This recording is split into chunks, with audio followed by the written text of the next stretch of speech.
Welcome to October of 2014. The Huskers are the only undefeated team in the Big Ten. Northwestern is blowing out Penn State and Happy Valley on homecoming, and Michigan's football program is in shambles. If you're somehow watching this from the 90s, I apologize for the stroke I probably just gave you.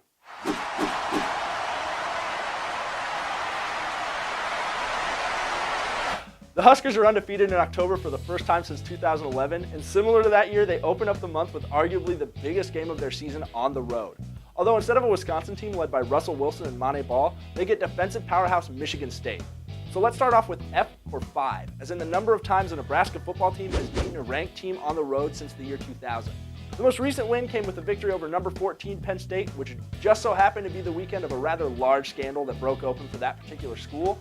However, over the last 10 regular season away games spanning back to 2012, the Huskers are 7-3 with one of those 7 wins having come in the final minute of the fourth quarter in East Lansing. Coincidentally, 5 is also the number of turnovers the Huskers gave up last year to the Spartans, but let's just forget about that. Next is P for +1. Through 5 games so far this year, Nebraska has a +1 turnover margin, having forced 7 turnovers through 5 games. This is huge to note when you consider that throughout Bo Pelini's tenure as a Nebraska head coach, the Huskers are 45-3 when they either win the turnover battle or come out even.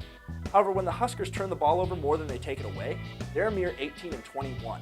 Having a defense that can force turnovers and in the process commit crimes against humanity against opposing receivers trying to come back and make the tackle is not only fun to watch, but may just be the key to Nebraska getting over the 9-4 hurdle they've seen the last several years. Next is S for second best rushing offense in the nation.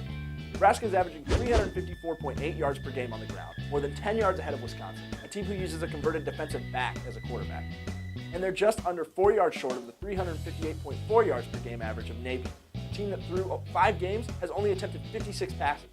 Amir Abdullah is leading the nation in rushing yards with 833 and has a solid 42-yard cushion over the next closest back behind him. Most recently, Nebraska unloaded on Illinois, with rushing yards being 75% of their total offensive output, scoring 4 times on the ground, including Abdullah's 3 scores, runs of 12 yards, 8 yards, and a 2-yard option pitch from Tommy Armstrong. A Nebraska offense that runs almost all run plays and scores in the option, this is like West Stadium's wet dream.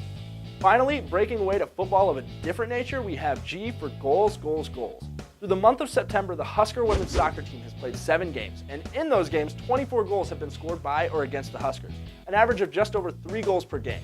Most recently, Nebraska won in overtime against Maryland 4-3, with senior forward Mamie Conroy scoring the winner in overtime. However, the Husker women are tied for 82nd nationally for goals per game at 1.82 and have to improve on both ends of the field if they want to repeat as Big Ten champ. And if they really need a more explosive offense, they could probably just try and sneak Amir Abdullah on in a wig. That could probably help. That's it for this week. Be sure to follow us on Twitter @CornfedSports and @CornfedLive for any and all updates and events involving Husker sports. Thanks for watching, and we'll see you next time.